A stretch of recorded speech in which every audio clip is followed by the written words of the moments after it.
Hi friends, कैसे हैं आप सब। मैं दुलाल दास आप सभी का स्वागत करता हूं मेरे यूट्यूब चैनल पर। आज हम लोग चर्चा करने वाले हैं इंटरनेशनल ऑर्गेनाइजेशन के बारे में, यानी कि अंतर्राष्ट्रीय संगठन के बारे में, जो क्लास 12 के चैप्टर अनुसार हम लोग चलने की कोशिश करेंगे। और इसको हम लोग पार्ट 1, पार्ट 2, पार्ट 3 इस सतह पर इसको कंप्लीट करने वाले हैं। ठीक है, यानी कि हम लोग इसको छोटे छोटे पार्ट में बांटेंगे और अकॉर्डिंग टू योर नीड्स के अनुसार हम लोग चलेंगे कि आपकी ज़रूरत क्या है, उसके बेसिस पर हम लोग चर्चा करेंगे। तो चलिए हम लोग ज़्यादा देर ना करते हुए वीडियो की ओर आगे बढ़ते हैं। तब तक अगर आप लोगों ने लाइक शेयर एंड सब्सक्राइब नहीं किया है तो प्लीज़ चैनल को लाइक शेयर एंड सब्सक्राइब जरूर करें। ठीक है, तो हम लोग सबसे पहले इसका इंट्रोडक्शन देख लेते हैं कि अंतर्राष्ट्रीय संगठन का जो बनने की और क्रिएशन होने की कोशिश चल रहा था, तो इसका परिचय क्या था। तो हम लोग तो सबसे पहले देखेंगे कि जो 20वीं शताब्दी था, ठीक है, 20th सेंचुरी जो था, उसमें सबसे पहले तो क्या लोकतंत्र का कार्यकाल हम समझ रहे थे। और उस समय में आप लोगों को पता है समाजवाद का कार्यकाल भी चल रहा था। ठीक है, यानी कि जो समय चल रहा था उसमें सभी को पता है कि एक्सिस पावर और एलाइड पावर में लगभग युद्ध भी छिड़ चुका था। और द्वितीय विश्व युद्ध समाप्ति के बाद से ही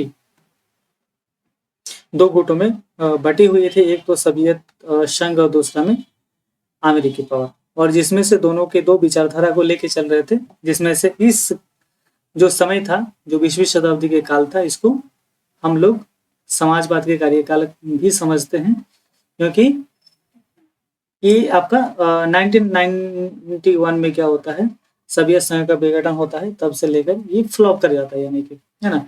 तो पूरी तरीके से अभी भी इसको फ्लॉप नहीं किया गया, फ्लॉप हुआ है, सॉरी। कोई सारा देश है जो समाजवाद को लेके चल रहा है, लेकिन हाँ, वो समाजवाद नहीं जैसे हम लोग यूएसएसआर में, या हम लोग जब रशिया में इसको देख रहे थे। इसका कई अलग अलग टाइप में इसको इम्प्लीमेंटेशन किया जा रहा है। लेकिन हाँ, हम लोग अगर इस कार्यकाल को देखें तो वो कार्यकाल 20वीं शताब्दी के कार्यकाल में ये बहुत बेहतर रूप से काम कर रहा था। तो कहीं ना कहीं अमेरिकी पावर के सामने इसको घुटने टेकने पे मजबूर कर दिया। ठीक है, तो यही कह रहा है कि हम लोग 20वीं शताब्दी में ये दो कार्यकाल जो चल रहा था, लोकतंत्र और समाजवाद, तो इसके अलावा हम लोग क्या देख रहे थे, अंतर्राष्ट्रीय संगठन का भी काल देखे थे। क्योंकि 1920 में क्या था, अमेरिकी राष्ट्रपति के द्वारा लीग ऑफ नेशन की स्थापना की गई थी, जो दूसरे विश्व युद्ध में क्या हुआ, ये फ्लॉप कर गया। मतलब ये जो फंक्शनल वर्किंग था ये बंद कर दिया, क्योंकि इसका जिस आधार पर इनको क्रिएशन किया गया था ये नहीं कर पाया, काम नहीं किया, इसीलिए ये द्वितीय विश्व युद्ध में समाप्त हो गया। ठीक है, फिर 1945 में संयुक्त राष्ट्र संघ, यूनाइटेड नेशन ऑर्गेनाइजेशन बना, जो अभी तक कार्यरत है। इसी विषय में हम लोग चर्चा करेंगे। और इसमें से कई सारा इंटरनेशनल ऑर्गेनाइजेशन को यूनाइटेड नेशन ऑर्गेनाइजेशन ने अडॉप्ट किया है, यानी कि उनके आधार, उनके अंदर पे काम कर रहा है। इसके अतिरिक्त हम लोग चर्चा करेंगे अन्य अंतरराष्ट्रीय संगठन, हम अभी बात किया जो जिनको अडॉप्ट किया है। ठीक है, जैसे हम लोग क्या बात करेंगे, अंतरराष्ट्रीय श्रम संगठन, इंटरनेशनल लेबर ऑर्गेनाइजेशन। ठीक है, International Labour Organisation, International Monetary Fund and International Reconstruction and Development Bank. ठीक है, अंतर्राष्ट्रीय मुद्रा कोष, अंतर्राष्ट्रीय पुनर्निर्माण विकास बैंक या विश्व बैंक, विश्व व्यापार संगठन के साथ साथ हम लोग कई सारे संगठन में चर्चा करने वाले हैं। 1990 से यह विषय हमारा ध्यान आकृष्ट कर रहा है कि संयुक्त राष्ट्र संघ का पुनर्गठन किया जाए तथा पुनर्निर्माण सुरक्षा परिषद में भारत को भी स्थायी सदस्यता दिया जाए। मतलब 1990 के बाद से ये भी ध्यान आकृष्ट विश्व में चर्चा की विषय भी बनी हुई है, क्योंकि आप सभी को पता है, हम लोग आगे भी चर्चा करेंगे कि विश्व में भारत जो है 7th पोजीशन पे आता है। क्या, जियोग्राफिकली, मतलब भौगोलिक दृष्टिकोण पे। अगर हम लोग पॉपुलेशन की बात करें तो फर्स्ट पोजीशन में आ गया, चाइना को भी पीछे छोड़ दिया। वैसे अभी तक आप लोगों को बुक में चाइना को ही फर्स्ट पोजीशन में देखा जाता है, लेकिन अपडेटेड आप लोग देखेंगे इंटरनेट वगैरह में तो इंडिया अभी क्या है, फर्स्ट पोजीशन पे आ गया है। ठीक है, तो इसी आधार पर और साथ में क्या है, एक लोकतांत्रिक पूरे विश्व में क्या है, एक सबसे बड़ा लोकतांत्रिक देश है। तो इसके आधार पर क्या है, इंडिया मांग कर रहा है कि हमको भी क्या है, पार्लियामेंट मेंबरशिप में रखा जाए, क्योंकि पार्लियामेंट मेंबरशिप में इतने बड़े देश से पूरे विश्व में से एक जियोग्राफिक दृष्टिकोण पे 7 पोजीशन में अपना स्थान को रखते हैं, लोकतांत्रिक दृष्टिकोण में पहला पोजीशन पे रखते हैं, साथ में कई सारा इसमें विशेषता है। तो इसके आधार पर भी मांग कर रहा है कि क्या हमको भी इस आधार पर यूएनओ में एक पार्लियामेंट मेंबरशिप में रखा जाए, क्योंकि आप सभी को पता है कि इसमें वीटो पावर होता है। चलिए हम लोग आगे चर्चा करेंगे विषय में। अंतर्राष्ट्रीय संगठन की आवश्यकता हमको क्यों है, why is an international organisation needed, अंतर्राष्ट्रीय संगठन की आवश्यकता हमको क्यों है। तो संयुक्त राष्ट्र संघ के दूसरे महासचिव, ठीक है, दूसरे महासचिव जिनका नाम क्या था, डेग हामर्सकोज़ल, उसने क्या कहा था, संयुक्त राष्ट्र संघ का गठन मानवता को स्वर्ग पहुंचाने के लिए नहीं है, उससे नरक से बचाने के लिए है। The United Nation was not created to take humanity to heaven but to save it from hell. मतलब अंतरराष्ट्रीय संगठन की क्यों जरूरी है कि भाई हमको तो स्वर्ग जाने की जरूरत नहीं है, लेकिन हमको नरक जाने से बचाने की जरूरत है, क्योंकि दुनिया में कई प्रकार की समस्या पैदा होती है, जिसमें पीस की बात आती है, सिक्योरिटी की बात आती है, और international organisation peace and security के लिए ही बनी होती है। ठीक है, इसमें कई सारा इनह्यूमैनिटीज की बात आती है, उसको रोकने के लिए, मतलब जो अमानवीय व्यवहार होता है उसको रखने के लिए कई प्रकार की हम लोग समस्या फिर आगे चर्चा करेंगे। लेकिन जैसा कि अच्छा, और एक जो आपका लेखक था उन्होंने कहा था कि क्या ऐसा एक संगठन नहीं होना चाहिए कि दुनिया के सभी देश एक जगह इकट्ठा हो जाए और युद्ध के मैदान में तलवार से सिर मतलब अपना सर को कलम करने से बेहतर है कि उनकी एक दूसरे से बातों को खाया जाए, अपना बातों में अपना सर को खाया जाए। तो भाई अच्छी है ना कि अपने बात से क्या है, पूरी दुनिया के देश एक जगह इकट्ठा होंगे और अपने बातों से चर्चा करेंगे। ठीक है, उसका हल क्या होगा, ये इसका निदान क्या होगा, निकलना चाहिए, बेहतर तो है ना, ताकि युद्ध के मैदान में जाके कत्लेआम हो जाए, खून खराबा हो जाए। तो इसीलिए इंटरनेशनल ऑर्गेनाइजेशन की जरूरत है। ठीक है, फिर आप लोग थर्ड पॉइंट को देखेंगे कि अंतरराष्ट्रीय संगठन हर चीज का समाधान नहीं है, ये हमें युद्ध शांति मामलों में मदद करते हैं, देश तथा देशों को हमारे लिए अच्छी जीवन परिस्थितियां बनाने में सहायता करते हैं। यानी कि इंटरनेशनल ऑर्गेनाइजेशन की हम लोग बात करें तो यही सब कुछ नहीं है। ठीक है, इसमें बात करता है कौन से मैटर पे, पीस, ठीक है, peace, good living and security की बात करती है, ताकि दुनिया में अच्छी जीवन जिया जा सके। ठीक है, आगे बढ़ते हैं। अंतरराष्ट्रीय संगठन की आवश्यकता की कुछ निम्नांकित जो पहलू है हम लोग देख सकते हैं। ठीक है, पीसफुल रेजोल्यूशन की बात करना, ठीक है, अंतरराष्ट्रीय विवादों के शांतिपूर्ण समाधान, और नेचुरल डिजास्टर की बात करते हैं। इसमें क्या, नेचुरल डिजास्टर, ठीक है, यानी कि जो प्राकृतिक आपदाएं हैं, जैसे फ्लूड हो गया, अर्थक्वेक हो गया, है ना, इस प्रकार की जो प्राकृतिक घटनाएं घटती है, डिजास्टर होती है।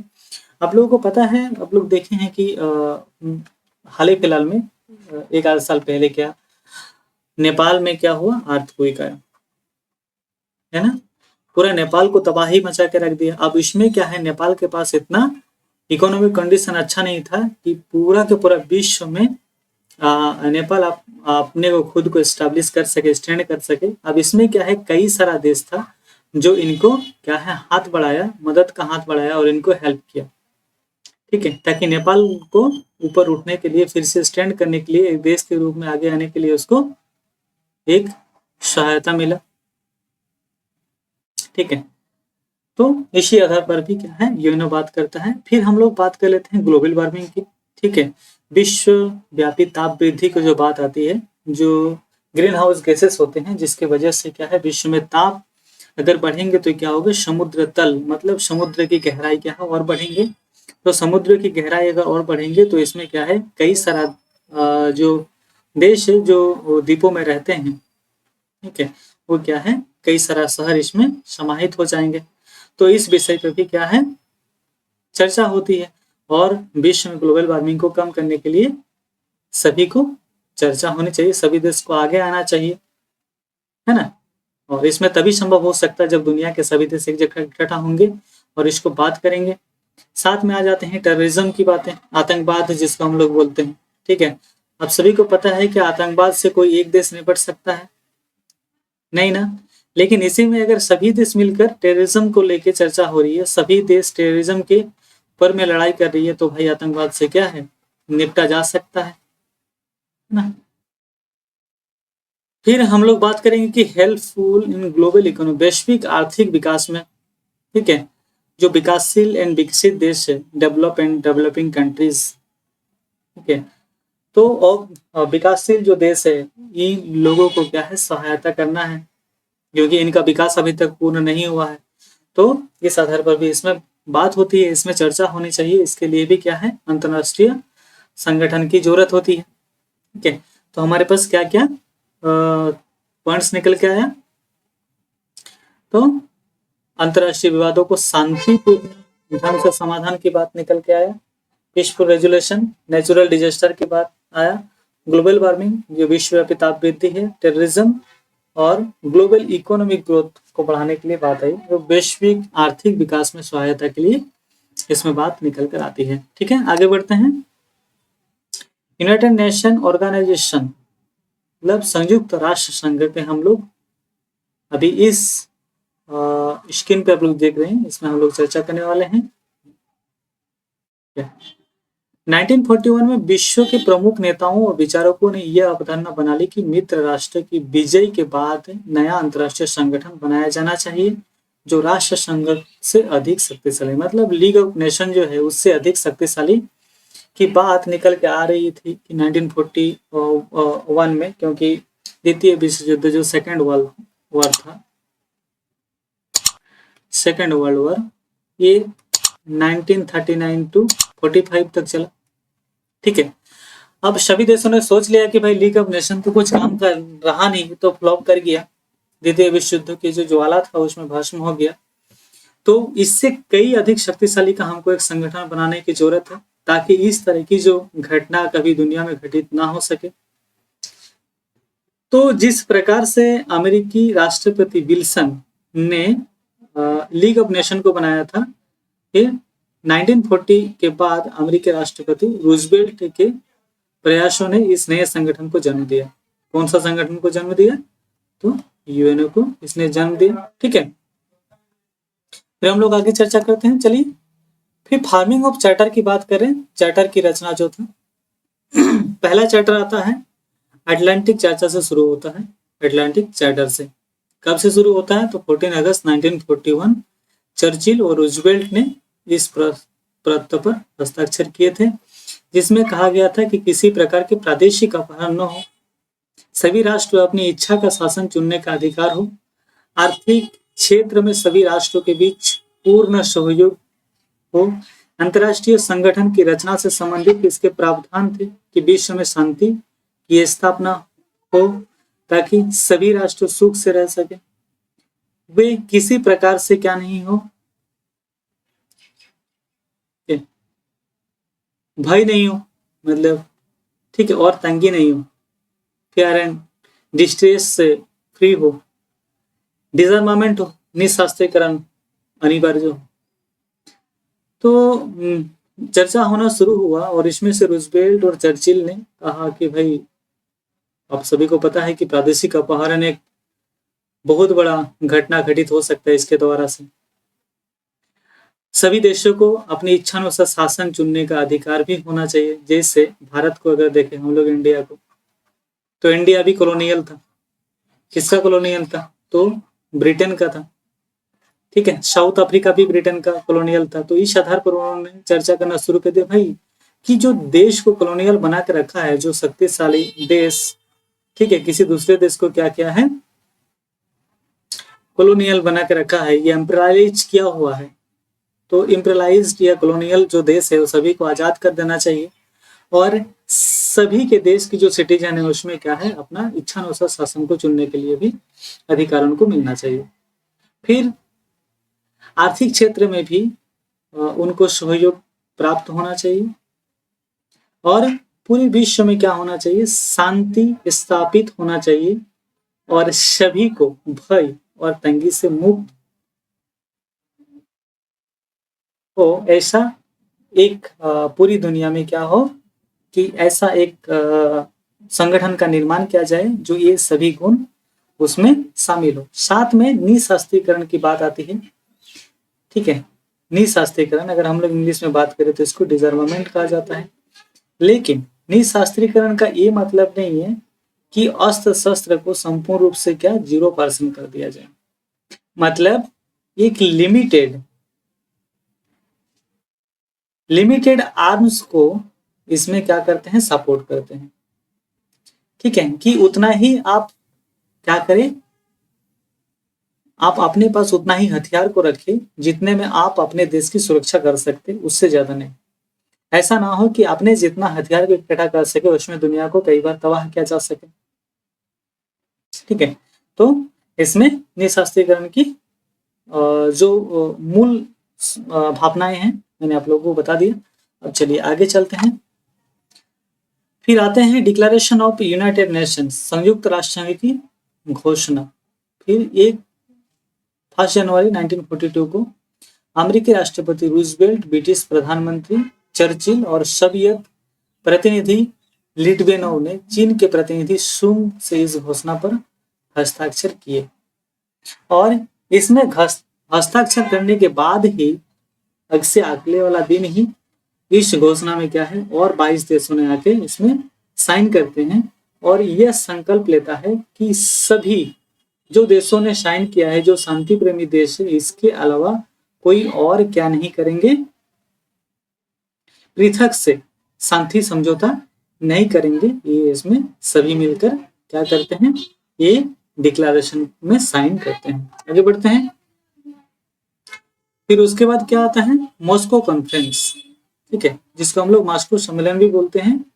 ये क्या होता है, अक्टूबर और नवंबर 1943 में होने वाले इस सम्मेलन में क्या था, अमेरिका, ब्रिटेन, सोवियत रूस और चीन के विदेश मंत्रियों ने भाग लेता है और उन्होंने ये संकल्प फिर से दोहराता है कि विश्व में शांति, ठीक है, और सुरक्षा बनाए रखने की खातिर वे अपने प्रयासों को जारी रखेंगे, जैसे डिक्लेरेशन ऑफ यूनाइटेड नेशन में कहा था, है ना। तो इंग्लिश मीडियम के स्टूडेंट को राइट साइड में देख सकते हैं, इंग्लिश में दिया हुआ, हिंदी मीडियम के स्टूडेंट लेफ्ट साइड में, ठीक है। दोनों बाई लैंग्वेज में पीपीटी बनाया गया है, आप लोग इसको देख सकते हैं, ठीक है। आगे बढ़ते हैं। फिर हम लोग तेहरान कॉन्फ्रेंस या तेहरान सम्मेलन की बात करते हैं, ठीक है।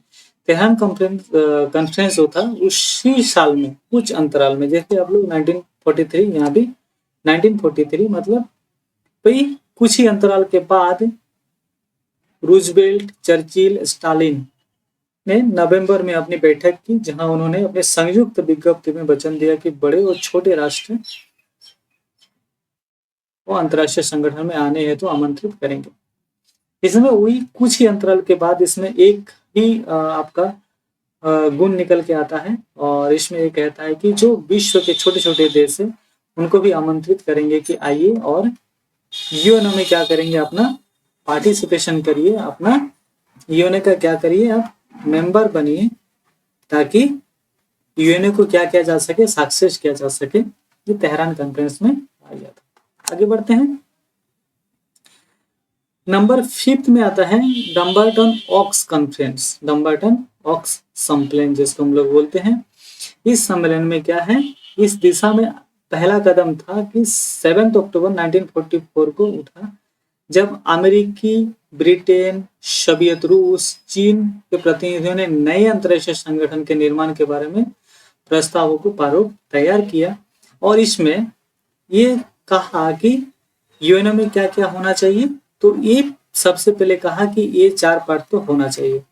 कौन कौन सा पार्ट होना चाहिए, तो महासभा जिसमें सभी सदस्य राज्य शामिल हो, महासभा जिसको हम इंग्लिश में क्या बोलते हैं, जनरल असेंबली, फिर सुरक्षा परिषद जिसमें 11 सदस्य शामिल हो, सिक्योरिटी काउंसिल, ठीक है, सिक्योरिटी काउंसिल हम लोग इसको बोलते हैं। फिर एक अंतर्राष्ट्रीय न्यायालय भी होना चाहिए, यानी कि इंटरनेशनल कोर्ट होना चाहिए, और एक अस्थायी सचिवालय होना चाहिए, यानी कि एक पार्लियामेंट क्या होना चाहिए, सेक्रेटेरिएट होना चाहिए। तो डम्बलडन ऑक्स कॉन्फ्रेंस ने ये 4 पार्टों को मैंडेटरी कहा है कि यूएनओ में क्या ये 4 पार्ट कम से कम होना चाहिए। फिर आगे की चर्चा होते हैं, और इसके बाद हो जाता है 6 नंबर पोजीशन पे याल्टा कॉन्फ्रेंस, जिसमें फरवरी 1944 में याल्टा में रूजवेल्ट, चर्चिल तथा स्टालिन के बीच बातचीत होती है, और इसमें सुरक्षा परिषद की कार्य प्रक्रिया और उसमें मतदान के बारे में निर्णय लिया जाता है। मतदान मतलब वोटिंग पावर, है ना, ठीक है, वोटिंग पावर के बारे में चर्चा होती है। और यही जो वोटिंग पावर है इसी को हम लोग वीटो शक्ति के नाम से जानते हैं। वीटो शक्ति यानी कि जो यूएनओ में क्या है, वर्तमान में पार्लियामेंट मेंबरशिप में 5 कंट्रीज है, और टेम्पोररी मेंबरशिप में क्या है 10 कंट्रीज है, मिलाकर टोटल कितना है 15 कंट्रीज है, ठीक है, यूएनओ के सिक्योरिटी काउंसिल में।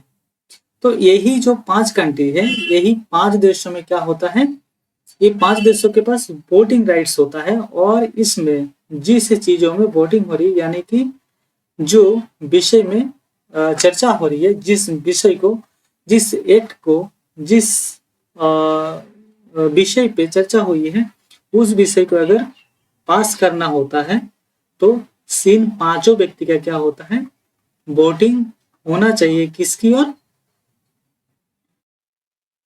तो उसके सपोर्ट में होना चाहिए, है ना, उसके सपोर्ट में वोटिंग होना चाहिए। अगर उसके ऑपोजिट में वोटिंग हो जाता है, मतलब 5 में से किसी एक कंट्री ने भी इसके ऑपोजिशन में वोटिंग कर देता है, तो वहीं पर क्या है, वो जो चीज, वो जो विषय, उस विषय में जो चीज नियम या जो चीज लागू होना होता है, वहीं पर क्या 0 घोषित हो जाता है, 0 घोषित हो जाता है, ठीक है।